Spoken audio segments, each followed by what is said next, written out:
오늘 뉴스 하이킥. 뉴스?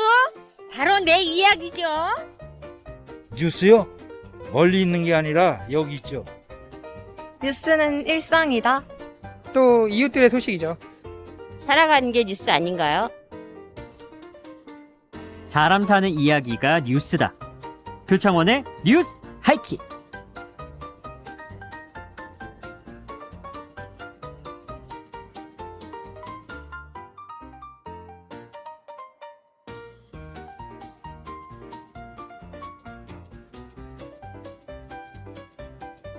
오늘의 표정. 분당의 한 아파트에서 2명의 이웃을 살해한 혐의로 60대 남자가 체포됐습니다. 화투를 치다가 발생한 시비로 인한 분노가 원인으로 추정됩니다. 지난주 평택에서는 분노한 30대 여성이 편의점 안으로 차를 몰기도 했죠. 우리 사회엔 유독 분노 범죄가 자주 발생합니다. 분노는 우리 대뇌 신경계의 작용으로 인해 발생하는 방어 기제입니다.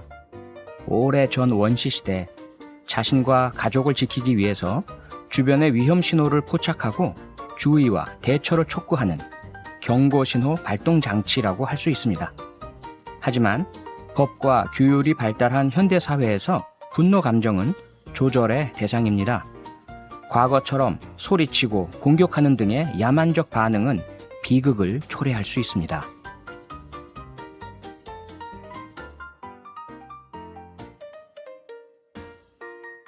분노 조절에 문제가 있는 사람은 반드시 전문가의 도움을 받아야 합니다. 정신건강이 완벽한 사람은 세상에 없습니다. 정도의 차이에 따라서 병원에 갈 정도인지 아닌지가 나뉠 뿐입니다. 평소 분노 등 감정을 잘 조절하기 위한 노력도 중요합니다. 식단 관리와 적당한 운동으로 우리 몸의 건강을 지키듯이 남에게 피해를 주지 않는 건강한 감정 표현 방식을 익히고 활용하는 노력이 필요합니다.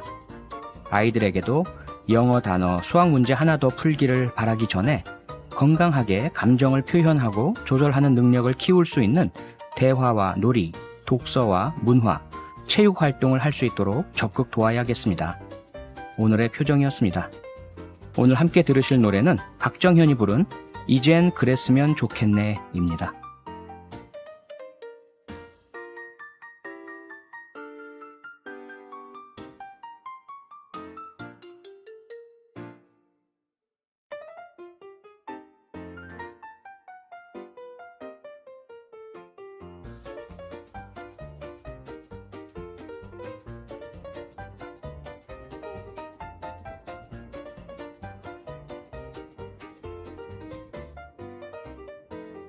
나는 떠날 때부터 다시 네, 박정현의 이젠 그랬으면 좋겠네 듣고 오셨습니다. 이 노래를 제가 오늘 선곡한 이유는요, 소중한 게 우리 옆에 있는데 그 사소한 분노 감정 때문에 그걸 깨트리고 파괴하는 일은 없었으면 좋겠다라는 바람에서 이 노래 같이 듣고자 골랐고요. 8471님, 맞아요. 누구나 분노는 있지요. 감정 조절하도록 명상도 하고 노력을 하는 거지요. 네, 전적으로 동의합니다. 명상, 산책, 음악 듣기 다 도움이 되겠죠? 뉴스 하이킥 들으시는 것도 감정 조절에 큰 도움 됩니다. 광고 듣고 편집장 대 편집장으로 돌아오겠습니다. 여러분은 지금 퇴근길 넘버원 표창원의 뉴스 하이킥을 듣고 계십니다. 오늘도 일일 1킥 잊지 마세요.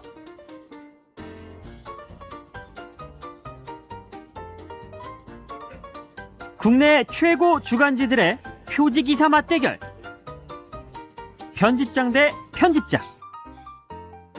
네, 주간지 배틀 편집장 대 편집장 시작하겠습니다. 한겨레 21의 정은주 편집장, 그리고 1일 명예편집국장이죠. 시사인의 김연희 기자 나오셨습니다. 두 분 일주일 잘 지내셨어요? 네, 안녕하세요. 네.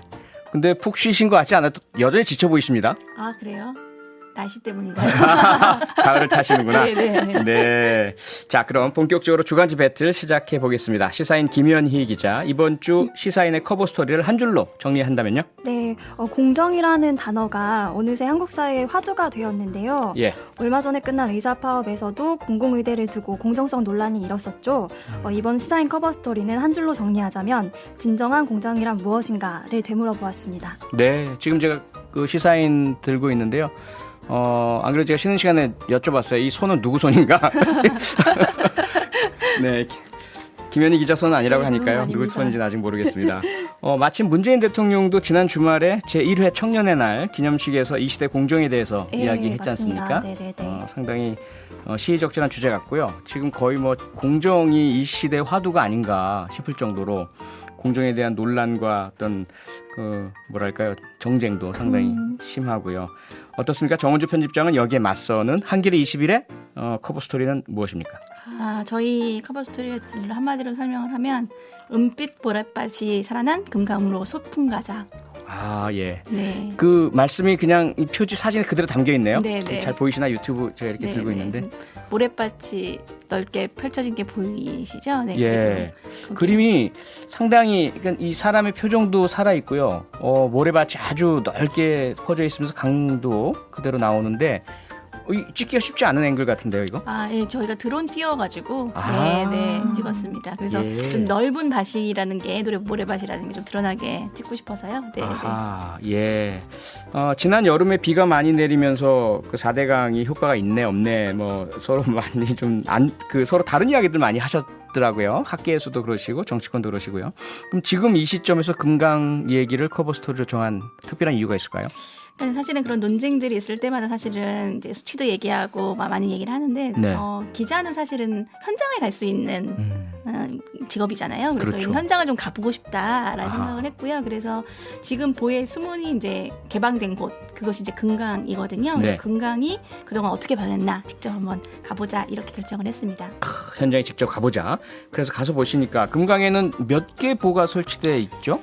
금강에는 이제 보가 3개 설치가 돼 있는데요. 세 이제 개요? 흔히 우리가 4대강이라고 하면 한강, 낙동강, 금강, 영산강을 말하거든요. 그렇죠. 네, 여기에 이제 16개의 보가 설치가 돼 있어요. 그래서 예. 금강 같은 경우에는 강바닥을 한 6m 정도 파내고 3개 보를 설치를 했는데 네. 그게 이제 세종보, 공주보, 백제보 이렇게 됩니다.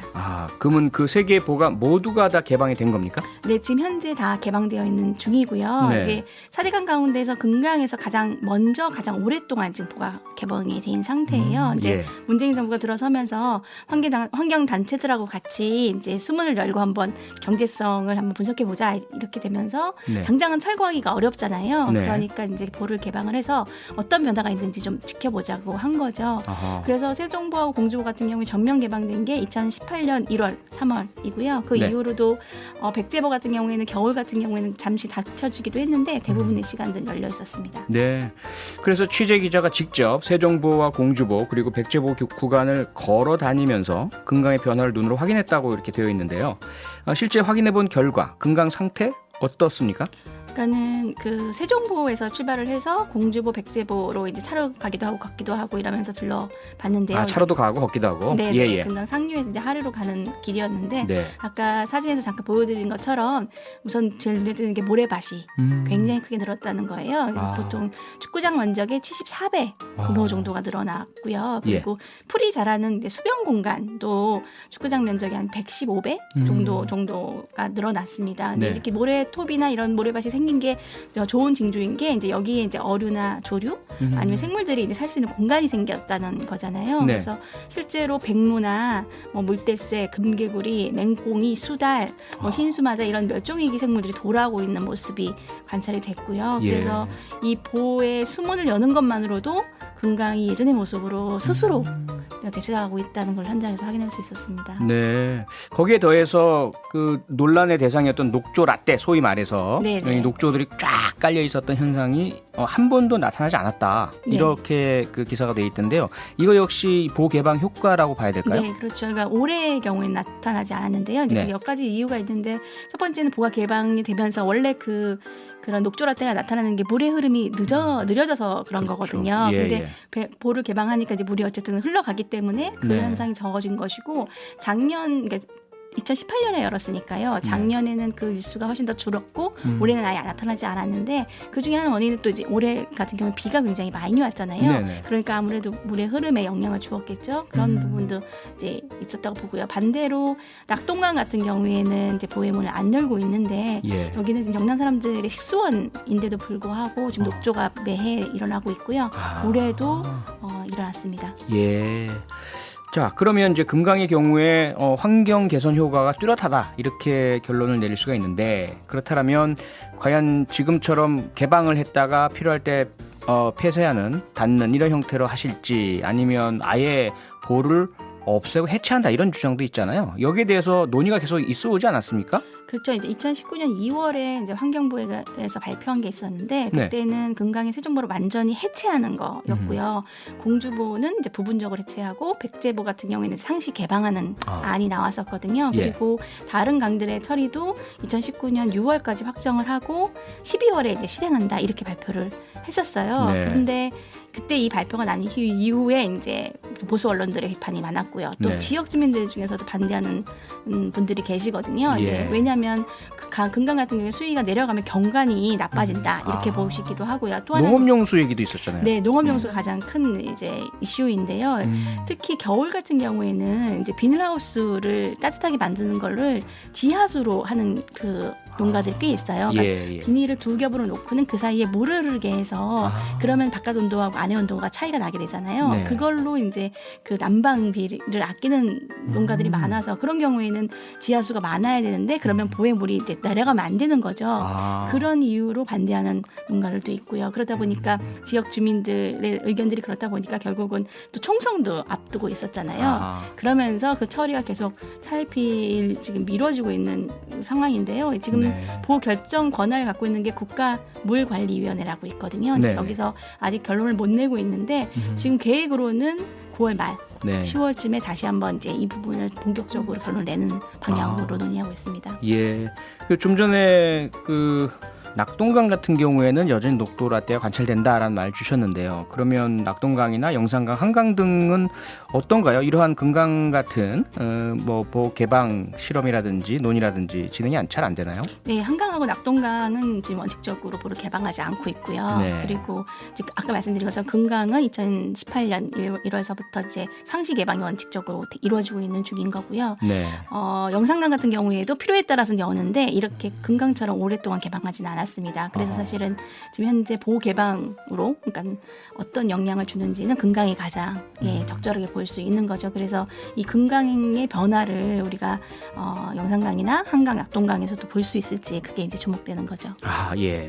그럼 여기까지 듣고요. 시사인의 김연희 기자, 경쟁지로서 한겨레 21의 이러한 커버 스토리 문제점, 아쉬운 점, 비판할 점 한 가지만 꼽아주신다면? 네, 저도 많이 배웠는데 네. 뭐 굳이 하나를 꼽으라고 하시면은 그 진행자님께서도 말씀하셨던 것처럼 2020년 여름을 막 지나고 4대강 문제를 다룰 때 가장 논쟁적인 지점은 사실 홍수 피해를 줄인 건지 아니면 홍수 피해를 키운 건지 하는 부분이잖아요. 근데 그 질문이 독자들 입장에서도 가장 궁금한 부분일 텐데 좀 까다로운 질문을 피해 가신 거 아닌가. 날카로운 지금 스트레이트가 날라왔습니다. 피해 가신 겁니까? 아니면 뭐 담당 기자를 혼내겠습니다.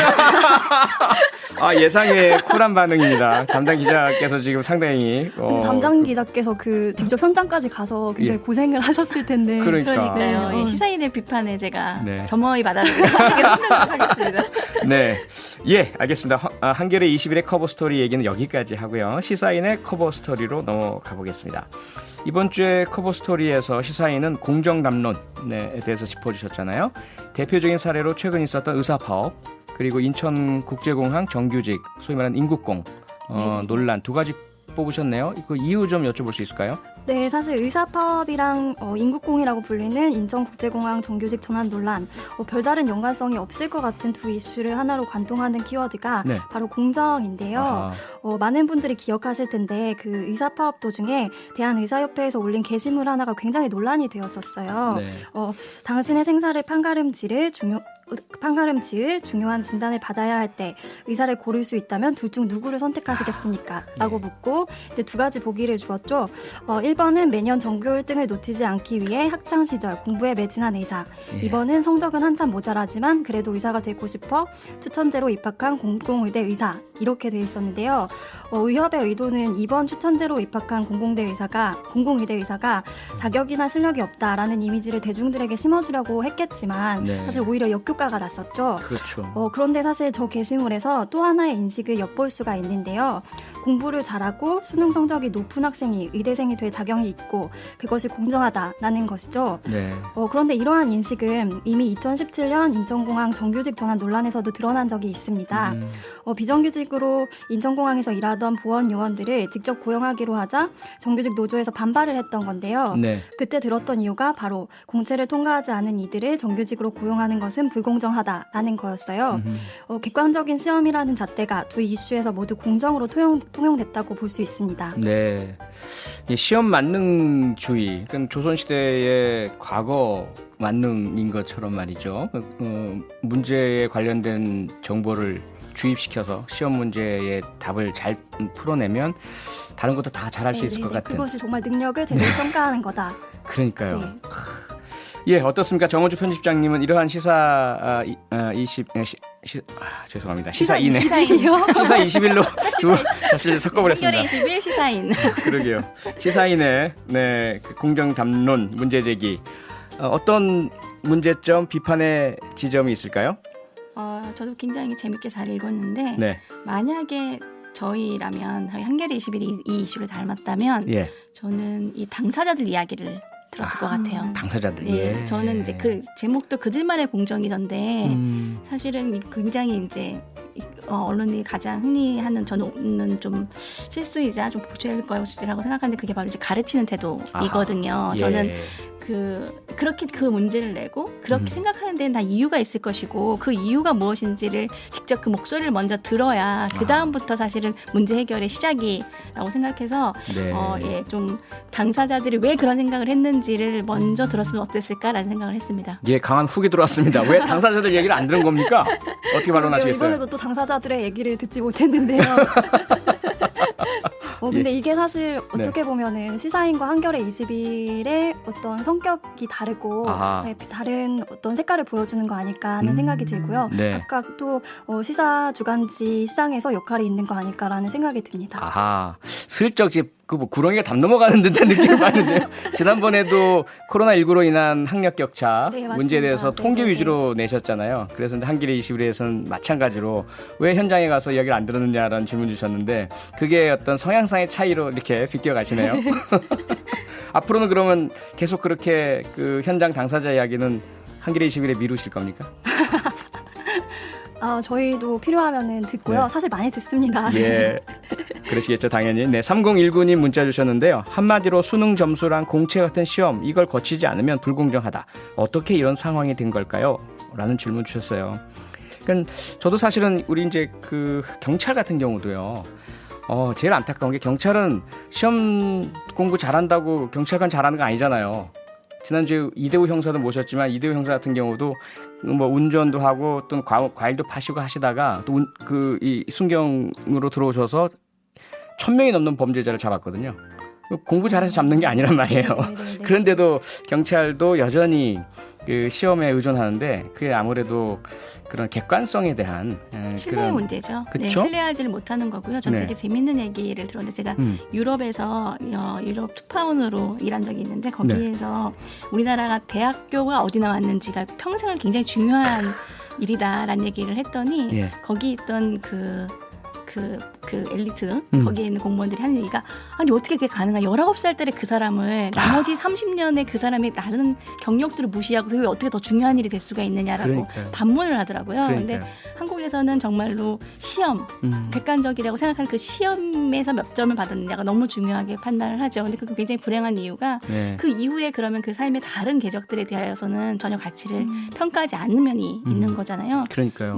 기회의 박탈이라고 할 수도 있죠. 그러니까 똑같은 시험을 봐서 능력을 평가하는 게 예. 일견 공정해 보이긴 하지만 실제로 이게 정말 공정한 건가라는 의문을 던져볼 수 있는데 이게 사실은 시험만이 공정하다라고 집착하게 되는 데는 일종의 사회적 배경도 작동을 하는 것 같아요. 그러니까 공기업 정규직 같이 좋은 일자리는 적고 또 노동시장에서 조금만 삐끗해도 경제적으로 한없이 추락하게 되잖아요. 지금 네. 한국 사회가. 그래서 이번 기사에서 그 인도주의 실천협의회에서 활동하는 의사인 정현준 선생님의 얘기를 들었었는데 이런 말씀을 하시더라고요. 그러니까 이번에 젊은 의사들이 이렇게까지 하는 거는 네. 의사들도 비정규직처럼 추락할 것이다라는 두려움과 공포가 있기 때문이다. 그러니까 공정을 논할 때 사실 한국 사회의 어떤 구조적인 불평등도 반드시 같이 얘기가 돼야 될 필요가 있을 것 같아요. 네. 이런 면은 또 어떻습니까? 우리는 왜 대학에 입학만 하면 앞서 이제 대학 어느 대학 나왔느냐가 평생 결정된다 말씀 주셨지만 그 어느 대학이냐가 너무 딱 정해져 있다 보니까 맞습니다. 그 대학에 네네. 들어가기만 하면 모든 게 해결되는 구조잖아요. 그런데 대개 우리가 늘 언급하는 소위 말하는 선진국들은 대학에 들어가는 건 그다지 어렵지 않은데 그 안에서 얼마나 노력을 해서 졸업 요건을 갖추느냐가 더 힘들다. 우리는 그렇게 왜 될 수 없을까요? 그러게요. 저도 사실은 그게 굉장히 괴리가 크다는 거를 네. 계속 느끼게 되는데 사실 이번에 공공의대 자격에 대해서 시비가 붙었던 것도 그렇죠. 그러니까 어떤 의사가 되는 시험보다 의사가 되기 위해서 의대에 들어가는 시험에 대해서 더 까다롭게 자격을 따지는 거잖아요. 그러니까요. 거기에 대해서 수능만이 되게 공정한 잣대이고 뭐 추천이라든지 다른 방식의 전형이 들어가면은 그거는 불공정하고 어떤 꼼수 같은 게 있는 거고 이렇게 보여지는 게 네. 바로 그 점을 501님께서 문자로 지적을 해주셨네요. 수능이 너무 과대평가되어 있는 것 같아요. 우리나라 국민들 대부분의 평생을 좌우하는. 그런데 또 학부모님들은 아니 수시 못 믿겠다. 그렇죠? 정시 늘려달라. 수능 늘려달라. 객관적인 게 공정하다. 그러니까 우리나라 전체에서 주관적 평가에 대한 불신이 너무 그렇죠. 너무 낮은 것 같아요. 예. 신뢰도가 너무 낮은 거죠. 어떻게 한겨레 21에서 이 문제 한번 짚어주시죠. 이걸 어떻게 이렇게 큰 숙제를 또 제가 받아나요? 네, 8712님도 공정에 대한 집착은 파이가 작아지는 요즘 세대의 슬픈 자아상인 것 같기도 합니다. 맞습니다. 그렇죠? 앞서도 이제 국경 없는 의사회 말씀 주셨는데 인도주의 실천협의회. 인도주의 실천협의회.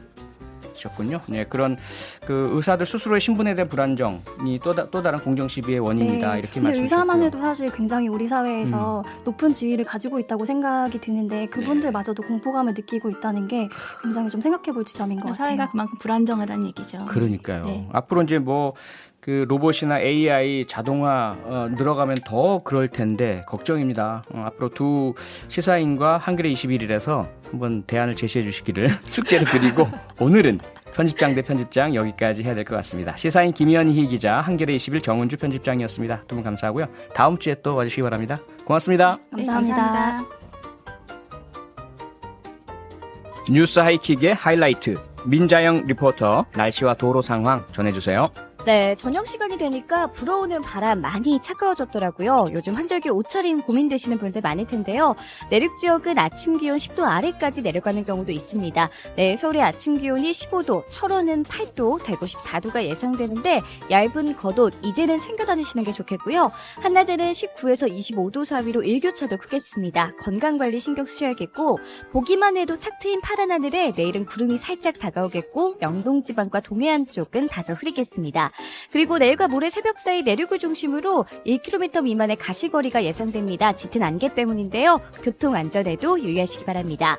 한편 명절을 한 주 앞두고 고속도로 상황 요즘 내내 좋지가 않습니다. 특히 지금 수도권 제일순환도로는 구리 방면으로 송파에서 구리 휴게소까지 22km, 이후로 일산에서 송내까지 20km 가까이 속도가 떨어지고요. 영동고속도로 인천 쪽은 동수원에서 부곡, 군자부터 영동선 시점까지 막힙니다. 지금까지 날씨와 교통정보 민자영이었습니다.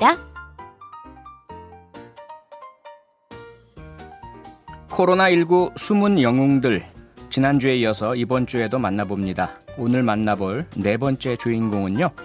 병원에 내원한 코로나19 무증상 환자를 확진자로 정확하게 진단해서 지역 내 추가 감염을 막은 의사입니다.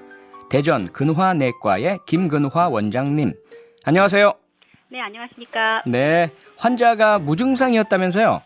네네. 네, 그런데 어떻게 코로나19에 감염됐는지를 알게 되신 겁니까?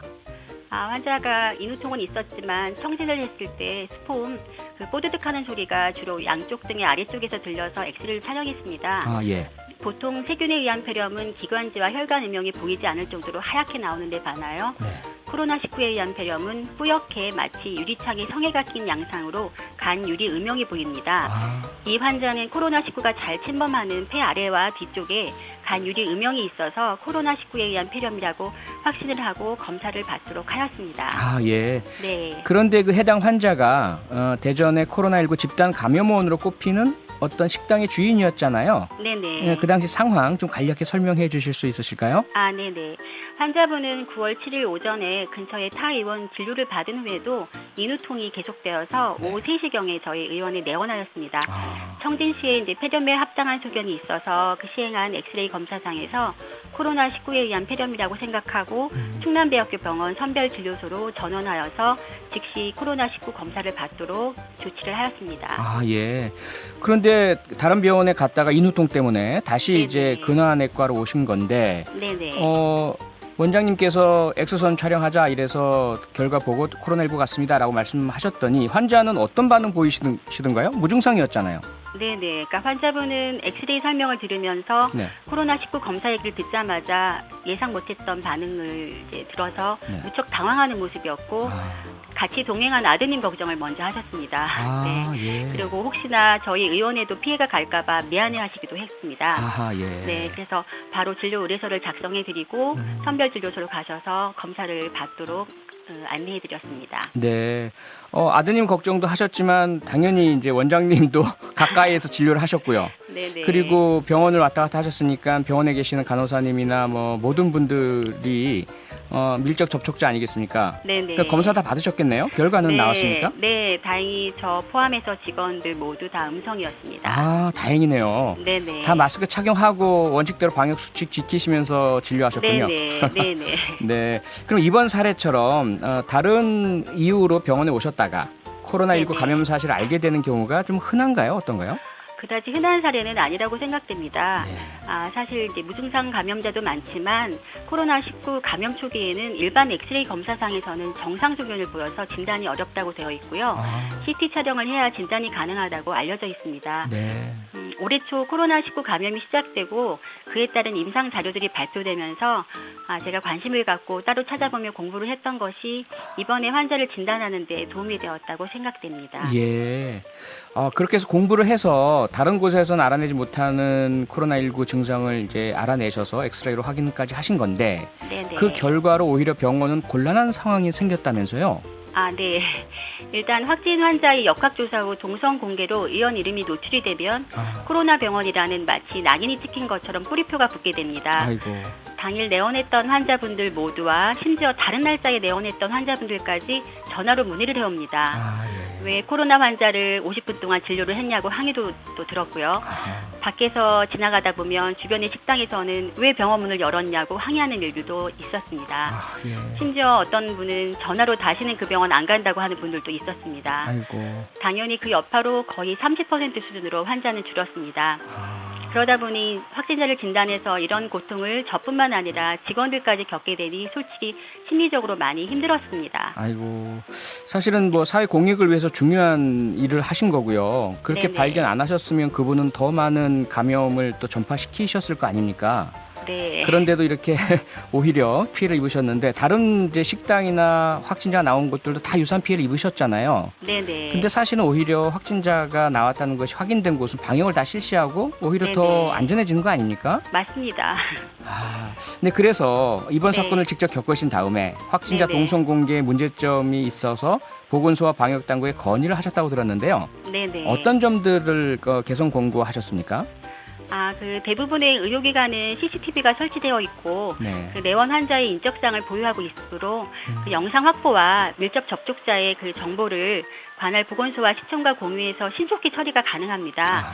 하지만 이 환자의 사례처럼 경영하고 있는 식당이나 동선 공개에서 나오지 않는 곳에 대한 곳은 여전히 방역의 사각지대가 됩니다. 이 환자와 관련된 식당명도 확진된 후 12시간이 지나서야 접촉자를 찾는 긴급 재난 문자를 발송했습니다.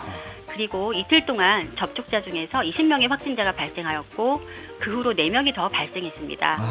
만약에 병원보다 식당 동선 공개가 먼저 이루어졌다면 접촉자를 더 줄였을 것으로 생각됩니다. 네, 상당히 합리적이고 일리가 있는 개선 공고 같은데요. 네네. 그러한 그 원장님의 공고에 대해서 방역 당국은 뭐라고 답을 하시던가요?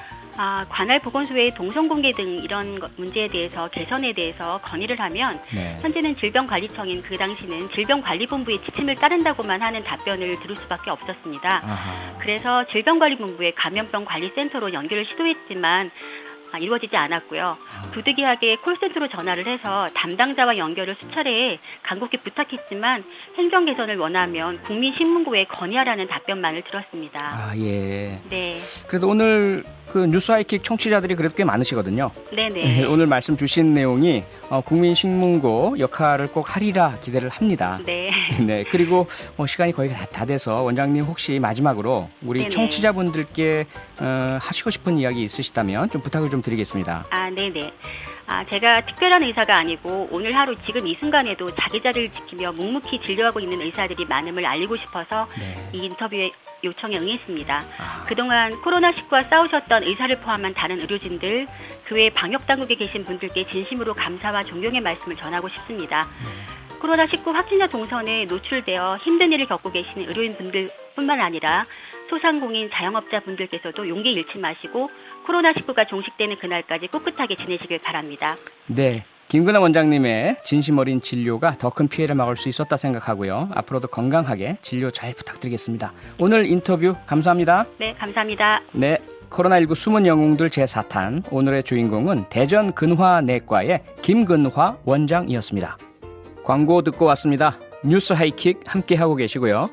9090님 벌써 한 달 되셨군요. 한 달 전 야근할 때 첫 방송 들었는데 축하드립니다. 고맙습니다. 3804님 아침에 출근하며 보니까 버스 광고 나오시던데요. 반갑더군요. 보셨군요. 고맙습니다. 오늘부터 표창원의 뉴스 하이킥 서울 시내 버스 곳곳에서도 만나실 수 있습니다. 길에서 보시면 반가워해 주세요. 오늘의 끝곡은 벤 이 킹의 Stand By Me 듣고 계십니다. 여러분 언제나 뉴스 하이킥 곁에 계실 거죠? 제가 준비한 내용은 여기까지고요. 여러분 내일도 더 높이 뉴스 하이킥 하세요. And the land is dark and the moon is the only light we'll see. No, I won't be afraid. Oh, I won't be afraid. Just as long as you stand by me. So darling, stand by me. 것은 좀 흥미롭습니다. 나는 휴대전화를 꺼내 장티엔이라는 사람을 조사하는데 도움을 달라고 전화를 걸었다. 전화 반대편에서 낮은 남성 목소리가 울렸다. 그를 조사하라. 어떻게 해야 할까요, 언니? 그는 단지 몇 초 동안 아무 말도 없이 나를 반대편으로 때렸습니다. 그러다가 부드럽게 웃었다. 알겠습니다, 부인. 다음 날 아침 회사로 돌아오자 건물 전체가 이상할 정도로 조용한 분위기에 휩싸였다. 모든 스태프들이 저를 보자마자 바로 고개를 숙였습니다. 전화 좀 해야겠어요, 총지배인님. 그들의 눈에 담긴 그림은 숨길 수 없는 두려움과 경계심이다. 아주 좋아, 그게 특징이야. 과일, 어젯밤 가져오고 싶은데 위기이자 일회성이었기 때문에 우아이 튜트렌이 내 뒤에 걸어와서 뜨거운 아메리카노를 주었습니다.